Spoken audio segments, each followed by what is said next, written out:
আসসালামু আলাইকুম ভিউয়ার্স, কেমন আছেন আপনারা সবাই? আশা করি অনেক ভালো আছেন। আলহামদুলিল্লাহ আমরাও অনেক ভালো আছি। সকালবেলা উঠে চলে গিয়েছিলাম বাচ্চাদের সঙ্গে।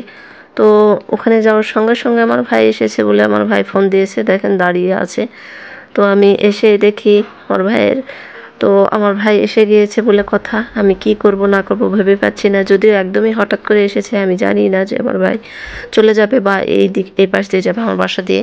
তো আমার বাসায় কী আছে সেগুলো খুঁজতেছি, কী খেতে দেওয়া যায় আমার ভাইকে সেটা ভাবতেছিলাম আর বের করতেছিলাম কী খাবে না খাবে জানি না। যদিও কিছুই খাবে না বলছিল, যে বাসা থেকে খেয়ে এসেছে, ও চলে যাবে আর কি। ভার্সিটি খুলে দিয়েছে যার কারণে। তো আমি কি খেতে দিচ্ছি আর কি, তাড়াহুড়ো বসতে আছি, ভাই এসেছে বলে কথা, এর কোনো কমতি থাকবে না। করে ফেললাম নুডলস, যদিও কিছুই খাবে না, তারপর আমি চেষ্টা তো ছাড়বো না, ওকে তো ছাড়ছি না, খালি মুখে কি করে যেতে দিই। ভাই বোনের সম্পর্কটা খুবই অত্যন্ত মধুর হয়, যার আছে সেই ছাড়া আর কেউ জানবে না। যদিও আমাদের ভাই বোনের সম্পর্কটা একদমই ভালো, যদিও ভালো এবং খারাপও। আমরা বেশ মারামারিও করি বা কথা দিয়েও মানে ঝগড়াও করি, এরকম একটা ব্যাপার। তো ভাইয়ের জন্য ধুপি বানাবো, আশা আছে, জানি না ও খাবে কিনা। খাবে না বলছিল। ওকে যেতে বলেছে ওয়াশরুমে, ও ওয়াশরুমে গিয়েছে আর কি, ফ্রেশ হয়ে তারপরে রওনা দিবে।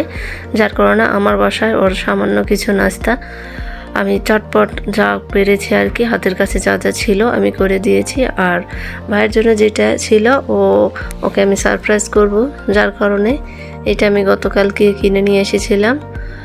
তো এটা যে ওর রিজিকে আছে আসলে আমি জানি না। তো ওকে বলছিলাম কি এটা তুই বল, ওকে আসলে আমি জানাচ্ছিলাম না যে এটা কী আছে। তো ও বলছিল কি আছে বল, কিছুই বলতে পারেনি, যদিও পপকর্ন। বললাম রাস্তায় যেতে যেতে তুই খেয়ে নিস। ও যদিও দেরি করবে না, বেশিক্ষণ দাঁড়ায়নি, তো রেডি হয়ে পড়তেছে। বাস, ভাই চলে গেলে কেমন হয়, খারাপ তো একটু লাগবেই। আবার কতদিন পর দেখা হবে জানি না, হায়াতের দুনিয়া বাঁচবো কিনা আর দেখা হবে কিনা, এরকম একটা ব্যাপার। তো চলে যাচ্ছে, দেখতে পাচ্ছেন আমার ভাইটা চলে যাচ্ছে। আমার ভাইয়ের সাথে আমার অনেক দিক থেকে মিল আছে, ফেস থেকে শুরু করে সব কিছুর প্রায় মিল আছে। দেখতে পাচ্ছেন ভাইকে বিদায় জানিয়ে ফেললাম। এই পর্যন্ত রিক্সা নেই, যদিও একটু কষ্ট করে হেঁটে যাচ্ছে ব্যাগ নিয়ে। এরপর আবার রান্না করে চলে আসলাম। আমি বোরকা খোলারও পর্যন্ত সময় পাইনি, দেখতেই পাচ্ছেন, যদিও আবার বাইরে যাব, যার কারণে তাড়াহুড়ো বশত কোথায় থেকে কোথায় যাচ্ছি তার তো সীমা নেই। আবার রান্না কেন করতেছি কিছুক্ষণ পরেই জানতে আসলে পারবেন আপনারা। আমার বাসায় আজকে আল্লাহ রহমত পাঠিয়েছে। তো রহমতের পর রহমত, একের পর এক রহমত আসতেই ছিল আর কি। সারাটা দিন শুধু রহমতই আল্লাহ দিয়েছে, বরকত যাকে বলে। তো আমি রান্না করতেছি কি তাড়াহুড়োর বশতে, দেখতেই পাচ্ছেন কোনো কিছু আমার হাতের কাছে নেই। তারপরেও এখান থেকে ওখানে, ওখান থেকে ওখানে, জাস্ট গ্যাস শেষ হয়ে গেছে, যার কারণে ইন্ডাকশানে একটু সময় বেশিই লাগে।